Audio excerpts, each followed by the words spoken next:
عندنا يا شباب هنا بيقول لي مفهوم الكهرباء الساكنة. تمام، في الدرس ده هنفهم يعني ايه كهرباء ساكنة. تمام، بيقول لي ايه؟ بيقول لي ماذا يحدث عند دلك جسمين مختلفين. يعني ايه؟ قال لي اول حاجة انت عندك حاجة اسمها الشحن بالتكهرب او بالدلك. يعني احنا جبنا جسمين وحكيناهم ببعض، حصل في احتكاك بينهم هما الاتنين. تمام، فالنشاط اللي عندي هنا اول نشاط بيقول لي انت عندك الشحن بالدلك. اول حاجة الخطوات بتاعتك ان انت هتجيب ساق من الابونيت، دي مادة من المواد من قصاصات ورق. يعني ايه؟ يعني هنقرب الساق الأبونيت ديت لقصاصات ورق خفيفة جدا أو قطع فوم صغيرة. يعني احنا عندنا ساق من الأبونيت، تمام، دي مادة من المواد. قال لك ايه بقى؟ قال لك ان قصاصات الورق هنجيب ورقة بسيطة، تمام، ونقطعها حتت صغيرة. تمام، ماشي. قال لك بعد ايه بقى؟ يعني انت هتقربها. قال لك ماذا تلاحظ؟ قالك في البداية خالص إن إحنا ما عملناش أي احتكاك ولا أي دلك، فبالتالي لا تنجذب لأن مفيش أي قوة بتربط الورق دوت، تمام، بالساق الأبونيت ده، مفيش أي علاقة بتربطهم، فبالتالي مفيش انجذاب. تمام، قالك تاني حاجة لما تدلك خلاص بقى قرب ساق الأبونيت ديت، تمام، اعمل بها إيه؟ قالك قربها من قطعة الصوف، يعني خليهم هما الاتنين، تمام، يعني خلي في وسيط ما بينهم هما الاتنين. تمام، انت عايز ايه؟ تقرب من الاوراق البسيطه، يبقى لازم ايه؟ تطلب الجرب من خلال وسيط اللي هو الواصي عليها، اللي هو مين؟ اللي هو الحرير، قطعه الحرير. فقال لك انت هتعمل ايه؟ هتدلك الابونيت بقطعه من الصوف او من الحرير، يعني هتخليهم الاتنين يتشاوروا مع بعض ويشوفوا امورهم ايه. تمام، تمام زي الفل. ماذا تلاحظ؟ قال لك هنلاحظ تنجذب القصاصات الورق الى طرف الساق. ليه؟ اهو ظهر. طب ليه بقى؟ عشان خاطر انت خليت في وسيط بينهم هما الاتنين، ده قطعة الصوف، فانت كلمت المسؤول عنها، فبالتالي هي ادتك طاقة خلتك ان انت ايه؟ تنجذب ليها، يبقى احدث فيه ايه؟ انجذاب. نفس الكلام، يبقى حتة الدلك ده يا شباب عمل فيه قوة اسمها قوة كهروستاتيكية. تمام، اللي هو الشحن بالتكهرب او الدلك. طب تعالى نفهم يعني ايه الشحن بالتكهرب او الدلك من خلال الاستنتاج. قال لك لما اجي ادلك جسم، تمام، بمادة مناسبة، فإنه يكتسب القدرة على جذب الأجسام الخفيفة إليه. أي جسم خفيف، ما ينفعش إن أنا ساق الأبونيت ديت أجيب جنبها مسامير وأقولها انجذبي، لأ، أنا عايزين إيه؟ جسم خفيف جدا. قال لك إيه؟ ويقال أنه قد شحن بشحنة كهربية ساكنة اسمها كهروستاتيكية. ليه ساكنة؟ قال لك عشان خاطر الشحنات دي بتكون موجودة على ساق الأبونيت، تمام، موجودة عليه، يعني ساكنة ما بتتحركش أبدا. فعشان كده قال لك انت عندك التعريف. قال لك الشحن بالتكهرب او الدلك هي عملية شحن جسمين غير مشحونين. يعني انت عندك الساق اللي هي الابونيت ديت، تمام، غير مشحونة، وقطعة الصوف دي جسم غير مشحون، وده جسم ايه؟ غير مشحون. لما دلكتهم ببعض وخليتهم يحتكوا ببعض اصبح ان ايه؟ في جسمين ايه بقى؟ قال لك في عملية شحن تمت، والالكترونات والكهرباء، تمام، الالكترونات الساكنة عملت ايه؟ قال لك تجمعت على سطح مين؟ الابونيت، فده اسمه شحن بايه؟ بالدلك او بالتكهرب. طب النشاط اللي عندي يا شباب، قال لك انت عندك هنا في مواد موصلة ومواد عازلة. طب النشاط ده بيكلمني بيقول لك ايه؟ قال لي ان انت عندك دلك طرف ساق من الزجاج بقطعة من الحرير. خلاص، دي زجاج، تمام، والحرير فين؟ الحرير اهو، قطع حرير او قطعة من الصوف. تمام، ثم قاربه من قصاصات ورق خفيفة تنجذب. ليه؟ لان في اصبح في احتكاك، تمام، في دلك جسمين غير مشحونين. تمام. طب هتكرر الخطوات السابقة مستخدما ساق منين؟ قال لك مستخدما ساق من النحاس، يعني ساق من مادة موصلة. ركز معايا في الأول إن أنت عندك الزجاج دوت مادة غير موصلة لإيه؟ للكهرباء، تمام، أو الخشب وهكذا. فأنا هجيب ساق موصلة زي النحاس موصل للكهرباء، وأشوف هل ينجذب ولا لا ينجذب. لا تنجذب قصاصات الورق إلى طرف الساق. ليه لا تنجذب؟ قال لك طب ما إحنا استخدمنا الزجاج وانجذب، يعني مادة غير إيه؟ موصلة أصلا. ازاي النحاس ما انجذبش ليه الورق؟ تمام. ده كله هنفهمه في الاستنتاج. قال لك خد بالك تالت حاجة، ان النحاس ذات مقبض خشبي، انا هجيب ساق من النحاس ذات مقبض خشبي عامل زي نظام ايه المفك الكهرباء، تمام، او السكين اللي هي ايه المقبض بتاعها خشب، ماشي. قال لك وامسكها من المقبض ودلك الطرف الاخر بقطعة من الحديد. يعني احنا هندلك مين؟ هندلك الطرف اللي هو فيه ايه فيه حديد، تمام. المقبض اللي هو الخشب هنمسك بيه ايه هذا ايه الساق، ماشي. قال لك هندلك الساق بقطعة من الحديد ثم نقاربه من قساط الورق.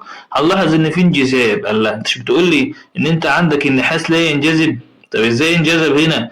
هيقول لك، قال لكم يا شباب ان انت عندك تستقر الشحنات الكهربية الساكنة على الجزء المدلوك فقط. يعني احنا عندنا الساق ده اهي، تمام، دلكنا ايه؟ قال لك دلكنا الجزء دوت، فبالتالي الجزء ده هو اللي مشحون، تمام. من اسطح الاجسام مين؟ قال لك العازله كالزجاج ولا تنتقل الى باقي الاجزاء. بمعنى ايه؟ بمعنى ساق الزجاج دي لما نيجي نحتك بيها بقطعه من الحرير هنلاقي ان مين؟ ان الالكترونات الساكنه تجمعت على سطحها فقط، بس هل هتنتقل من مكان لاخر؟ لا. ليه؟ عشان هو جسم عازل، يعني الالكترونات ديت مش هتنتقل لباقي جزء مين؟ الزجاج. ليه بقى؟ نعرف ده عشان هو عازل ما بيخليش اي الكترونات او اي كهرباء تنتقل من خلاله، تمام. انما الشحنات الكهربية الساكنة على اسطح الموصلة زي النحاس اشترط بشرط ان يكون الجزء المشحون منها معزول. يعني ايه؟ يعني زي المقبض اللي هو قصاد منا دوت، تمام، في جزء اهو معزول، تمام، لمنع تسرب الشحنات. طب احنا مش فاهمين الحته دي. انا فاهم. عندك ساق من مين؟ عندك ساق من الزجاجه اهي، تمام، الشحنات مكونه على جسمه فبالتالي مش هتنتقل لايه للطرف الاخر، تمام. انما انا جبت عندك هنا ساق اهو، تمام، ولكن الساق ده معزول، يعني في قطعه خشبيه هنا، تمام يا شباب، ماشي. قال لك ده نحاس هينجذب لي عشان برضو مين؟ عشان خاطر انت عندك هنا الاجسام ديت مين؟ مش هتنتقل لايه للطرف الاخر. طب ازاي بقى احنا جبنا نحاس فقط، تمام، وانتقل؟ قال لك ما انت جسم الانسان موصل اصلا للكهرباء، فبالتالي لما تيجي تمسك انت قطعه النحاس هنا بايدك ايه اللي هيحدث؟ قال لك الكهرباء او الالكترونات اللي هتنتقل للهدف بتاعك على طول، فمش هتحس بيها. ليه؟ عشان هي كهرباء ساكنه خفيفه، مش هتحس بكهرباء ولا اي شيء. فبالتالي لما تيجي تقربها لا القصاصات الورق اصلا مش هتنجذب. ليه؟ لانك اول ما مسكت الجزء دوت، تمام، اللي هو الساق المعدنيه، تمام، الالكترونات الساكنه او اللي كانت مشحونه وصلت ليدك، يعني ايه انتقلت لايدك على طول، فبالتالي مش هتجذب الايه الاوراق دي. يا رب الامور تكون واضحه. الحاجات اللي احنا واخدينها قبل كده يا شباب اللي هي المواد العازله والمواد الموصله. قال لك المواد العازله هي مواد لا تسمح بسريان الشحنات الكهربائيه خلالها، زي مين؟ قال لك زي الخشب، زي الحرير، زي الزجاج، الورق، الصوف، الابونيت، تمام. طب المواد الموصله قال لك هي مواد تسمح بسريان التيار الكهربي خلالها، زي مين؟ زي الكربون، جميع الفلزات، نحاس، حديد، ألمنيوم، وهكذا. طب علل سؤال، علل يعني لماذا تصنع كابلات الكهرباء من النحاس وتغلف بالبلاستيك؟ ليه؟ لأن النحاس مادة موصلة، تمام، بينما البلاستيك مادة عازلة للكهرباء حتى لا تحدث صدمة كهربائية للإنسان حين ملامسته للأجسام غير العازلة. بعد كده الكلام الحلو تفسير التكهرب بالدلك بيفسر اللي بيحدث ازاي. قال لك ايه بقى؟ اذا كانت جزيئات او ذرات الماده متعادله الشحنه فكيف يتم شحنها؟ يعني انا عندي جسم متعادل الشحنه، يعني في شحنه سالبه وفي شحنه موجبه. طب انا ازاي هيتم شحنها اصلا؟ تمام. قال لك عند دلك جسمين مختلفين متعادلين ببعضهم. يعني ايه؟ يعني انا عندي جسم اهو، تمام، في ايه؟ في سلب وموجب، وجسم اخر فيه سالب وموجب، يعني متعادل، يعني مش عايز حاجه من حد. ايه اللي هيحدث؟ قال لي تنتقل الالكترونات من ذرات سطح احدهما الى ذرات الجسم الاخر فيشحن. ازاي يا باشا؟ قال لك الجسم الذي يفقد هتكون شحنته موجبه، والجسم اللي هو بيكتسب شحنته سالب. طب ازاي؟ يعني انت بتفكرني باللي فات اصلا، يعني انت بتفكرني رابط مين؟ بالترابط الايوني اللي انت قلت لي عليه ان انا عندي سي ال، تمام، ده هيكتسب واحد فالشحنه بتاعته سالبه، وعندي ال ان ايه، تمام، شحنته موجبه. ليه؟ لانه هيفقد، فبالتالي ده ايه؟ ده ترابط ايوني، تمام. بقول لك الكلام دوت، تمام يا شباب، تمام. بعد كده قال لك بتلاحظ ايه؟ ان نوع شحنة الدالكة تخالف نوع شحنة المدلوك. يعني ايه نوع شحنة الدالكة تخالف شحنة المدلوك؟ قال لك انت عندك اصلا مين اللي دالك؟ قال اللي دالك انت عندك قطعة مين؟ الحرير. ومن المدلوك الزجاج فمين؟ فالقطعة الحديد ده شحنتها هتبقى سالب، وقطعة مين؟ قال لي وقطعة الزجاج هتبقى موجب. ليه؟ من خلال الرسم اللي قصاد مني ده. تمام؟ قال لك انت عندك ايديها موجب وسالب، فاللي بيحتك بيها هياخد ايه؟ سالب. تمام؟ والتاني هيفضل عليه موجب. مقدار شحنة الدالكة تساوي مقدار شحنة المدلوك. يعني الكلام ده يعني مقدار الدالكة بيساوي شحنة المدلوك اصلا. انت عندك مين؟ مقدار شحنة الدالكة تساوي مقدار شحنة المدلوك. ليه يا باشا؟ قال لك عشان خاطر ده بيفقد واحد، تمام، وده بيكتسب واحد، فبالتالي الشحنتين متساويتين. طب تعالى للتطبيق اللي عندي. قال لك الساق الزجاجية اهي، تمام، خلي بالك الساق الزجاجية دي عليها ايه؟ قال لك عليها شحنة موجبة وشحنة سالبة. واحد هيكتسب والتاني هيفقد. يعني ايه؟ يعني في جسم محتاج الكترون والجسم التاني هيفقد الالكترون. تمام؟ ماشي. ماذا حدث؟ قال لك ركز معايا، انت عندك الجسم ده اهو اللي هو الحرير في شحنة موجبة وشحنة سالبة. ماشي. وعندك نفس الكلام الزجاج شحنة موجبة وشحنة سالبة. فبالتالي لما يحدث فيه احتكاك مين بقى اللي يكتسب او يفقد؟ قال لك انت عندك الزجاج هو اللي هيفقد فشحنته تبقى موجبة. تمام؟ يبقى موجبة خالصة. طب اصلا لما يحدث فيه احتكاك يعني فيه سخونة. تمام؟ طب لما يكون في سخونة قال لك ان الزجاج ده هيرمي الشحنات السالبة، هيفقدها خالص. فلما يفقدها لمين؟ للحرير اصلا اللي هو فيه شحنة موجبة وشحنة سالبة، فبالتالي الشحنة السالبة هتزيد عنده فاصبح شحنته هتكون سالبة. واحنا عندنا الزجاج، تمام، ركز معايا، شحنته شحنة مين؟ موجبة، والحرير بشحنة سالبة. يبقى اللي هو ايه؟ الدالك هو اللي شحنته سالبة، والمدلوك شحنته موجبة يعني. تمام يا شباب؟ يا رب الامور تكون تمام وواضحة مليون في المية. طب انت يا دكتورنا الغالي مصدعنا وعمال تقول لي شحنة ودالك ومدلوك. طب يعني ايه كهرباء ساكنة اصلا؟ يعني ايه كهروستاتيكية؟ قال لك هي شحنات متراكمة على سطح الاجسام عند فقدها او اكتسابها للالكترونات. يعني الجسم هو زجاج، تمام، عنده شحنات ساكنة على السطح بتاعه. تمام؟ تكونت ازاي؟ قال لك تكونت بين الاجسام ثوابت دالك، فبالتالي ايه؟ في جسم فقد زي الزجاج وجسم اكتسب زي الحرير. قال لك تقدر الشحنة الكهربية بوحدة كولوم. والشحنة الكهربية مهمة جدا، تقدر بوحدة الكولوم. تقاس الشحنة الكهربية الضعيفة بجهاز يسمى كولوميتر. تمام؟ كولوميتر. تمام يا شباب؟ بجهاز مهم جدا اسمه جهاز كولوميتر. عندنا العالم كولوم اسمه ايه؟ شارل اوجستين دي كولوم. تمام؟ قال لك عالم فيزيائي فرنسي وضع قانون نصف القوى الكهربائية من الجسيمات المشحونة، سمي باسمه قانون كولوم والمعروف بقانون التربيع العكسي. ركز عشان الحتة دي مهمة جدا. يبقى قانون كولوم معروف بقانون مين؟ قال لك قانون التربيع العكسي. تمام؟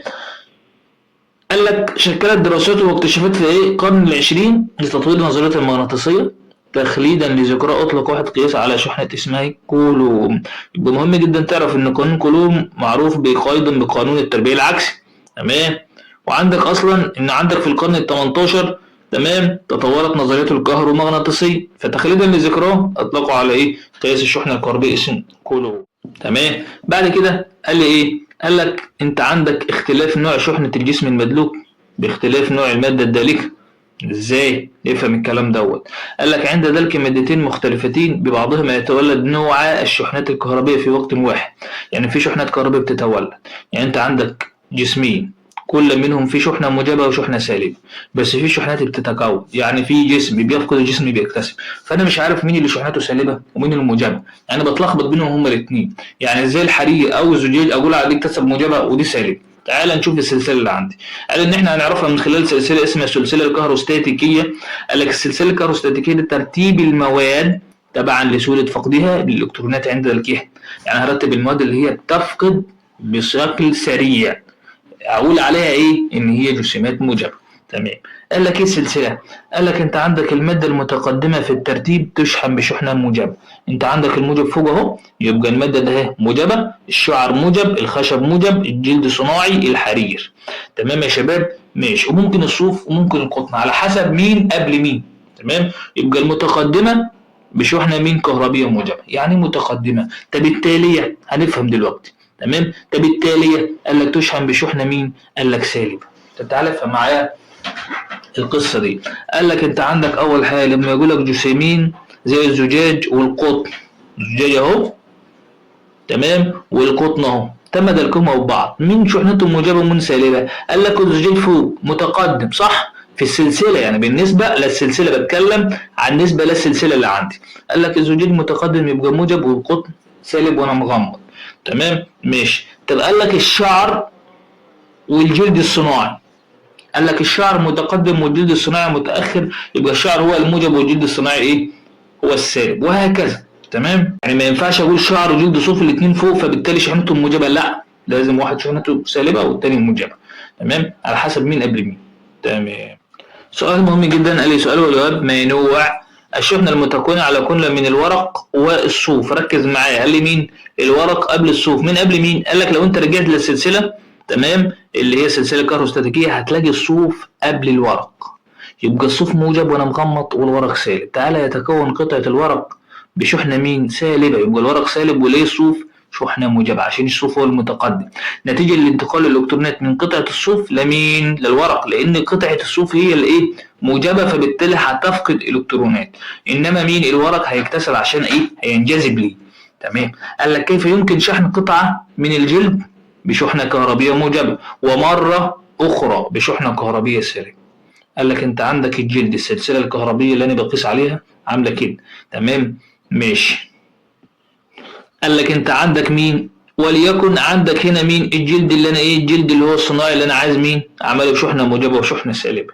ماشي. لو استخدمت قطعة من الحرير والصوف والقطن تمام تكتسب شحنة موجبة. ليه؟ لأن عندك الحرير والقطن والصوف تحت منها، ليه؟ عشان خاطر لازم هي تكون فوق عشان شحنتها تكون موجبة. طب لو بالسالبة، قال لك الشعر أو الساق أو الزجاج أو الخشب كلهم ساق خشب تمام كلهم هتلاقيهم مين؟ فوق مين؟ الجلد الصناعي، فبالتالي شحنتها هي تحت هتكون سالب. تمام يا شباب، يا رب الأمور تكون تمام. الكلام النهارده بعد كده، الكلام بعد كده يا شباب هيكون على القوى الكهربية بشكل مفصل. قال لك أنت عندك القوى الكهربية، قال لك ماذا يحدث عند تقارب جسمين لهما نفس الشحنة يعني موجب وموجب أو جسمين مختلفين. تمام، هيحدث يا إما تجاذب يا إما إيه؟ تنافر، وهكذا. تمام. قال لك الخطوات اللي عندك، أول حاجة دلك ساقين من الأبونيت، الاثنين ساقين بذلك من الحرير لشحنتهما بشحنة كهربية سالبة وعلق أحدهما تعليقا حرا ثم قرب الآخر. يعني عملت إيه أنا؟ يعني أنا دلكت ساقين من الأبونيت نفس المادة بنفس الحرير، إيه اللي هيحدث؟ مش هما الاتنين نفس المادة أبونيت وأبونيت ونفس الشحنة، قال لك يحدث بينهم إيه؟ قال لك يحدث بينهم إيه؟ تنافر، لأن هما نفس المادة. تمام. تدلك طرفي ساق من الزجاج بذلك من الحرير شحنتهما بشحنة كهربية موجبة وعلق أحدهما نفس الكلام، هيحدث إيه؟ تنافر. طب بعد كده جبنا إيه؟ جبنا مادتين أصلا مختلفتين تمام زجاج وابونيت، وعملنا ايه بقى؟ قال لك علق ساق من الابونيت مشحونه بشحنه كهربيه سالبه ثم قرب منها طرف من بشحنه كهربيه موجبه، يبقى اصبح عندي في الموجب وعندي هنا في السالب، فالشحنتين مختلفتين يحدث بينهم هما الاثنين تجاذب. تمام يا شباب؟ مش تعال نشوف بقى الاستنتاج بتاعنا. نفس الكلام اللي احنا قلناه ان هما مادتين ابونيت وابونيت هي الساق بتاعت تتنافر، والتالتة مين؟ قال لك التالتة تتقارب تتجاذب عشان خاطر عندي أبونيت واحدة وزجاج واحدة، الاتنين مادتين مختلفتين. الاستنتاج اللي عندي يا شباب، قال لك تؤثر الجسيمات المشحونة كهربيا على بعضها بقوة متبادلة. تمام، تبع لنوع ايه؟ تبعا لتنوعها او لنوع شحنتها. عندك الأجسام التي تحمل نفس الشحنة تمام يحدث بينها ايه؟ تنافر كهربي، انما تحمل شحنتين مختلفتين تجاذب كهربي. الملحوظة اللي عندي ان تنشأ قوة التجاذب فقط بين اي جسمين مشحون وجسم اخر غير مشحون، يعني لازم يكون جسم المشحون شحنة موجبة والتاني سالبة. كلمة موجبة يعني فاقد اصلا، يعني مش مشحون، سالبة يعني مشحون، فالمشحون هيدي الغير مشحون. التنبؤ العلمي يا شباب والمهم جدا عندي، قال لي تنبؤ بمسار حزم من الجسيمات دون ذرية. دون ذرية يبقى الكترون تمام الكترون وبروتون شحنته موجبة ونيترون شحنته متعادلة. تمام، الثلاثة دول جسيمات دون ذرية. طب قال لك عند مرور كل منهم بمفرده في مجال الكهرباء. تمام، قال لك الالكترونات تنحرف جهة اللوح الموجب. ليه؟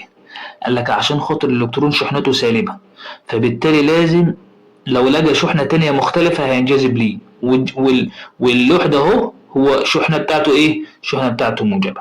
طب ماشي. قال لك النيترون في خط مستقيم اهو النيترون يا شباب، ليه؟ قال لك عشان خاطر هو متعادل، ولا هو سالب ولا هو موجب. يعني ايه؟ يعني الوحين اهو ده السالب وده الموجب، هو هيمشي مستقيم ليه؟ عشان معه واحده موجبه ومعه التانيه سالبه. ماشي زي الفل، راجل محترم، ما تبصش ولا يمين ولا شمال، يعني عينيه مش زايغه. ماشي. انما البروتونات قال لك تنحرف جهه السالب.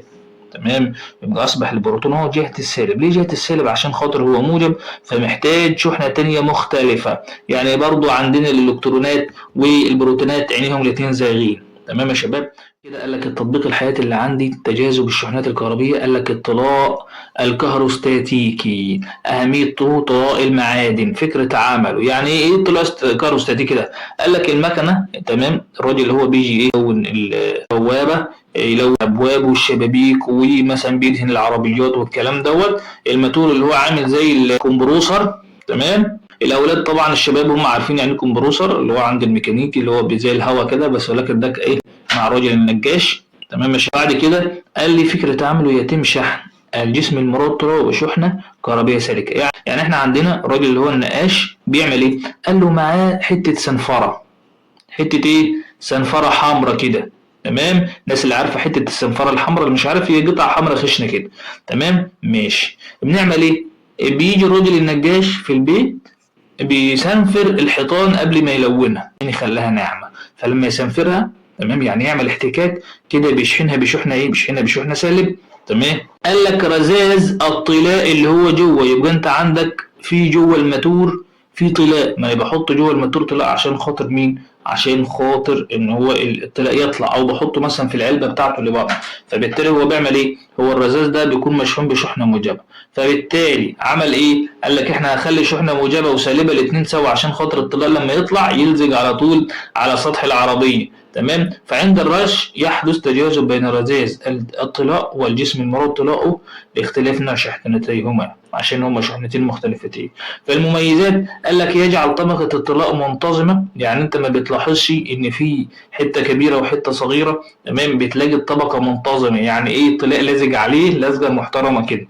يقلل من اهدار مادة الطلاء، يعني ده بيقلل من ان انا ارش المادة والمادة توجع فبالتالي ارشها تاني. لا، هي رشة واحدة بس، فبالتالي ايه اللي هيحدث؟ هتلزق على السطح اللي انا عايز ارش عليه فقط. تمام يا شباب. يا رب الامور تكون واضحة. بعد كده يا شباب قال لك المجال الكهربي، تحاط الجسيمات او الشحنات الكهربية بمجال الكهرباء تظهر فيه اثار القوى الكهربية، تمثل بخطوط تعرف خطوط القوى الكهربية، عاملة زي ايه؟ خطوط القوى المغناطيسية. فالمجال الكهربي اللي عندي قال لك هو ايه؟ منطقة محيطة بالشحن الكهربي. تمام. يظهر فيها تأثيره. تمام. منين ما الشحنة الكهربائية تكون موجودة هكون أنا حواليه. طب زي مين؟ زي عندنا خرطوم من الماء، ولكن أنا مش هقول خرطوم من الماء، أنا هقول لك إحنا عندنا سلك كهربي، فالسلك الكهربي ده ماشي فيه شحنة موجبة وشحنة سالبة. تمام. شحنات موجبة وشحنات سالبة. تمام يا شباب. فقال لك المجال هو الحد اللي هو بتاع مين؟ الحد بتاع السلك. هو ده المجال الكهربي، المنطقة اللي هي المحيطة بالشحنة الكهربية التي تسري في ايه؟ مقطع من موصل هو مقطع السلك. تمام. طب الخطوط القوى الكهربية قال لك خطوط وهمية. يعني وهمية؟ قال لك يعني انا بتخيلها توضح المسار التي تتخذه شحنة كهربية موجبة صغيرة حرة الحركة موضوعة في مجال كهربي. يعني هو عايز يقول لي خطوط سريان. يعني الشحنة دي بتمشي ازاي؟ بتمشي هل ماشية على طول، ولا هل بترجع ورا، ولا هل بتمشي تخبط في السلك وبعد كده رايحة جاية، ولا ماشية ازاي؟ فهي دي الخطوط بتاعت القوة الكهربية.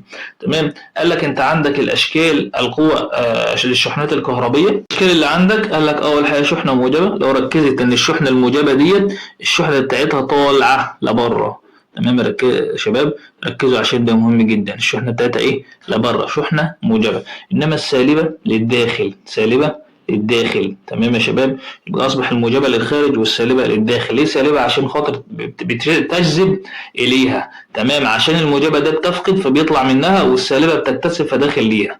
فاحنا عندنا شحنتين مختلفتين. تمام. الشحنة لو ركزت هتلاقي ده بيخرج منها عشان هي بتفقد اهو، بتفقد فراح على مين؟ راح على السالب. فالسالب يقوم يكتسبها ويعمل ايه؟ يكتسب اي شحنة جاياله.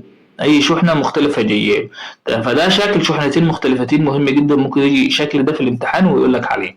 انما الشحنتين متشابهتين ده شحنتين مختلفتين موجب وسالب. انما متشابهتين يحدث بينهما تنافر. التنافر يعني الشحنات داخله لكل واحده بس، انما مفيش انجذاب. انما لو ركزت على دي لا، في انجذاب، الشحنه الموجبه تنجذب للسالب. تمام. بعد كده عندنا لوحين معدنيين مشحونين بشحنتين مختلفتين، نفس الكلام اللي احنا قلنا عليه، لوح معدني اهو موجب سالب ولوح اهو موجب، فبالتالي الموجب هيروح للسالب. نفس الكلام لوح معدني وشحنه مخالفه، فبالتالي الموجب هيطلع والسالب هيستقبل.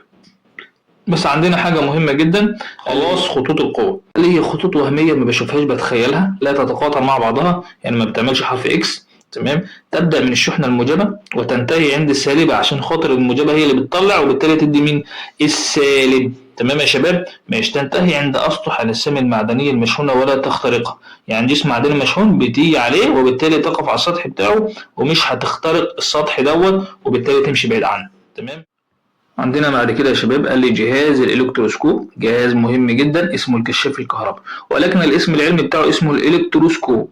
تمام. التركيب بتاعه قال لك قرص من النحاس، وعاء من الزجاج، تمام، ساق من النحاس، وورقتين من الذهب. ركزت، انت عندك قرص من النحاس والساق بتاعته من النحاس، فانت عندك القرص اهوت. تمام. وعندك الوعاء اهوت بتاع الزجاج اللي هو الوعاء التاني دوت، والساق اللي هي دايما النحاس، وذي ورقتين الذهب بتكون موجودة هنا في نهاية ساق النحاس. تمام. استخداماته نعرف دلوقتي. أول حاجة الاستدلال على الحالة الكهربية لجسم، يعني أعرف إن الجسم ده مشحون ولا مش مشحون. المس قرص الكشاف المعدني، تمام، ماشي، باليد، قرص أهو، للتأكد من خلوه من أي شحنة، فبالتالي مش هلاقيه إيه؟ مشحون، مش هيحس بكهرباء. قرب الجسم المراد اختبار حالته الكهربية من قرص الكشاف حتى لو مش. أنت عندك تجيب ساق من الزجاج تحطه على الساق ديت، فبالتالي هيقول لك إيه؟ لم تنفرج ورقتي الذهب. يعني إيه؟ يعني ورقتي الذهب ديت لو انفرجت ساعتها كنت أقول لك الجسم ده مشحون، فيكون الجسم المراد اختباره غير مشحون. تمام. ماشي. طب لو انفرجت ورقتي الذهب، يعني ورقة راحت يمين ورقة راحت شمال، فبالتالي قال لك يكون الجسم المراد بتاعه مشحون. لسه معرفش هو مشحون بشحنة موجبة ولا مشحون بشحنة سالبة، وهنعرف الكلام ده. قال لك بعد كده الملحوظة اللي عندي، لما عند الشحن بالتلامس يكتسب قرص الكشاف ورقتي الذهب نفس شحنة الساق. يعني لما اشحن بالتلامس انا عندي الجسم ده شحنته موجبة، فبالتالي هيحدث ايه؟ لما يتلامس مع القرص اللي هو النحاس، قال لك الشحنة الموجبة ده هتنتقل ليه، فأصبح شحنة الإلكتروسكوب اللي هو الجهاز دوت موجبة زي شحنة مين؟ الساق اللي هو إيه؟ ملامس بيها. فالشحن بالتلامس مهم جدا. قال لك عملية شحن جسم غير مشحون بجسم آخر مشحون نتيجة تلامسهما. يبقى الساق ده مش كانت الجهاز الإلكتروسكوب مش كان مشحون لما عرضته لساق أصلا. شباب قال لي تحديد تاني حاجة من استخدامات الإلكتروسكوب، تحديد نوع شحنة الجسم المشحون عشان أعرف شحنة الجسم ده هل شحنته موجبة ولا سالبة. طب أعمل إيه؟ قال لك قم بشحن كشاف بشحنة كهربية معينة ولتكن شحنة موجبة. يعني أنت شحنت جهاز الإلكتروسكوب ده بشحنة مين؟ وليكن موجبة. هنقرب دون تلامس الجسم المراد اختبار نوع شحنته من قرص الكشاف دون تلامس، يعني بعيد عنه. تمام. أهو لو زاد الانفراج ورقتي الكشاف، يعني انفرجت بزيادة، قال لك تكون شحنته المراد اختباره هي نفس شحنة الكشاف الموجبة. هتقول لي إيه؟ أقول لك عشان خاطر دي موجبة ودي نفس الكلام هتكون موجبة. يعني ايه؟ يعني عندك الالكتروسكوب ده موجب وشحنة اللي هو الزجاج لو موجب، فبالتالي هيحدث فيه انفراج بزيادة، فيقول لك ان نفس الشحنة. ماشي. فلو قل الانفراج ورقتي الكشاف ايه اللي هيحدث؟ قال لك تكون شحنة الجسم المراد اختباره مخالفة لشحنة مين؟ لشحنة الكشاف. تمام يا شباب؟ يا رب الامور تكون تمام. بعد كده يا شباب قال لك علل، يعني لماذا يقل انفراج ورقتي الكشاف بشحنة موجبة عند تقريب ساق أبونيت مدلوكة بالصوف من قرص الكشاف. قال لك عشان خاطر ساق الأبونيت تكتسب شحنة سالبة عند دلكها بالصوف، وبالتالي يقل انفراج الورقتين. تمام. لاختلاف شحنات الساق عن شحنة الورقتين. الكلام الحلو على ايه؟ قال لك حتى الخلاصة ان انت عندك ايه؟ تستنتج مما سبق ان الالكتروسكوب ده بيستخدم في 3 حاجات: الاستدلال على الحالة الكهربائية للأجسام، تحديد نوع شحنة الأجسام المشحونة، ومقارنة جسم مقدار شحنته موجودة على جسم ايه؟ مشحون من الأجسام المختلفة. تمام. قال لك الملاحظات في الشحن بالتلامس: يتم لمس الجسم المشحون المراد شحنه بدون دلك، تمام. الجسم المراد شحنه يشحن بنفس شحنته، عارفين طبعا لما يكون موجب هيشحن الجسم اللي هو متلامس بيه موجب. قد يحدث تجاذب بين جسم غير مشحون وجسم مشحون كما في حالة انجذاب قصاصات الورق. هو ده الكلام اللي هيقول لي عليه. ماشي. قال لك الشكل المقابل مهم جدا يوضح انجذاب قصاصات ورق. تمام. عند حبة ورق وعند مشط. تمام. قال لك بلاستيكي تم تمشيط شعرا جافا، وحصل احتكاك بين مين؟ بين المشط اللي هو البلاستيك وبين الشعر. تمام. ماشي. قال لك فسر لماذا انجذبت قصاصات الورق. قال لك لأن الاحتكاك المشط بالشعر الجاف يكسبه شحنة كهربية. لما تيجي تحتك المشط بشعرك هيكتسب شحنة كهربية تجعله يجذب قصاصات الورق. ماشي. طب تتساقط بعد فترة، بعد لحظات متباعدة عن بعضها. ليه؟ قال لك عشان خاطر التلامس بين قصاصات الورق مع المشط هيعمل ايه؟ قال لك يكسب القصاصات نفس شحنة المشط فيحدث بينهما تنافر. يعني ده شحنته اصلا في العادي موجب والورق شحنته سالب مثلا، انا بقول لك سالب مثلا. تمام. يعني مش حقيقي. قال لك خاطر ده لما يكون شحنته موجبه اصلا ان المشط احتك بالشعر فبالتالي حدث له انجذاب، فلما ينجذب قال لك ما هو مين اللي اكتر؟ الورق كتير، فبالتالي هيقعد يدي شحنه مين؟ السالبه بتاعته للمشط الشحنه الموجبه، فبالتالي تسقط الورقات بعد كده لان خلاص اصبح الجسمين نفس الشحنه، فبالتالي يحدث تنافر. آخر حاجة يا شباب قال لي تطبيقات حياتية على تفريغ الشحنات الكهروستاتيكية. تمام. قال لي الشعور بكهرباء خفيفة عند لمس مقبض معدني. يعني بتلاحظ مثلا وانت ماشي راح تفتح التلاجة، تمام، او تمسك سطح معدني مكشوف بتلاقي ان انت اتكهربت كده، تقول حسيت بكهرباء. تمام. طب ده من ايه؟ قال لك وانت اصلا ماشي على الموكيت او على الحصيرة. تمام. ايه اللي بيحدث؟ قال لك ان انت عندك لما يحدث احتكاك وانت ماشي عليه رجليك بتحتك بالسجاد او الموكيت. تمام. فالاحتكاك ده بيولد شحنة كهربية في جسمك، فلما تيجي تمسك انت المقبض تنتقل الشحنة الكهربية من جسمك ده هذا السطح المعدني لانه موصل، فبالتالي تحدث بكهرباء. يعني انت بتكهرب نفسك بنفسك، لانه عند لمس المقبض يحدث تفريغ للشحنة المتكونة على جسمك اصلا نتيجة الاحتكاك بالموكيت. وصل؟ يعني انت ماشي تدلع على الموكيت. تاني حاجة قال لي سماع صوت طقطقة خفيفة عند لبس الملابس الصوفية. يعني انت لابس ملابس صوفية يحدث في فصل الشتاء. قال لك اللي بيحدث انه يحتك الملابس الصوفية بجسمك. احتكاك الملابس الصوفية بعد تفريغ الشحنات الكهربائية المتكونة على الجسم. انت جسمك اصلا لما تيجي مثلا تخلع الملابس ديت ايه اللي هيحدث؟ قال لك الملابس ديت بتحتك بجسمك، لما تحتك بتطلع شحنة، فبالتالي لما يتلامسوا بعضهم البعض يحدث فيه طقطقة او صور فرجعة كده. تمام. بعد كده يا شباب قال لي تتدلى من سيارات نقل الوقود سلاسل معدنية ملامسة للأرض. ليه بنلاحظ ان السلاسل دي موجودة؟ قال لك عشان خاطر تفريغ الشحنات الكهربائية المتولدة من احتكاك الوقود بسطح خزان الوقود لمنع اشتعال. انا لاحظت في مرة فيديو ان في عربية تمام تفحمت بالكامل وماشية على الطريق الصحراوي. ليه؟ عشان ما فيهاش السلاسل دي. وانت ماشي على الطريق الصحراوي والجو مولع نار، فبالتالي عندك خزان الوقود فيه وقود، فالوقود كل شويه وانت ماشي عمال يحتك بجدار مين؟ بجدار الخزان، فبالتالي الاحتكاك ده بيولد شحنه كهربيه. لما نحط احنا قطعه حديد على السطح دوت فيحدث فيه احتكاك، فتقلل من مين؟ قال لي تقلل من الشحنه تمام الكهربيه اللي موجوده على سطح على السياره او الشاحنه. تمام. ماشي. بعد كده رابع حاجه قال لي مانعة الصواعق. طب التركيبة يعني منعت الصواعق؟ يعني تمنع حدوث الصواعق ان هي تضرب المبنى العالي. قال لك تركيبها عبارة عن ساق معدني. تمام. طرفها السفلي مثبت في لوح مدفون بالتربة. يعني عندك عبارة عن قطعة معدنية فوقها تمام ومتصلة عن طريق المبنى ومحطوطة في جلب الأرض. تمام. وطرفها العلوي مدبب مر الشحنات الكهربائية المتراكمة على السحب القريبة من خلاله إلى الأرض دون وقوع أي ضرر. يعني دلوقتي بعمل السلك دوت أرضي. يعني أرضي يعني أول ما الشحنات الكهربائية تيجي تصطدم بالمبنى أصبح المبنى فيه قطعة حديد، فبيمتص الشحنات ديت، وهو أصلا الحديد دي جسم موصل فبيوصلها بالأرض. لما بيوصلها للأرض الأرض بتمتص هذه الشحنة دون حدوث أي خلل في المبنى. أهميته قال لك نظام يستخدم في حماية مين؟ قال لك المنشآت والمباني من ضربات الصواعق حتى لا تصيبها وينهار هذا المبنى.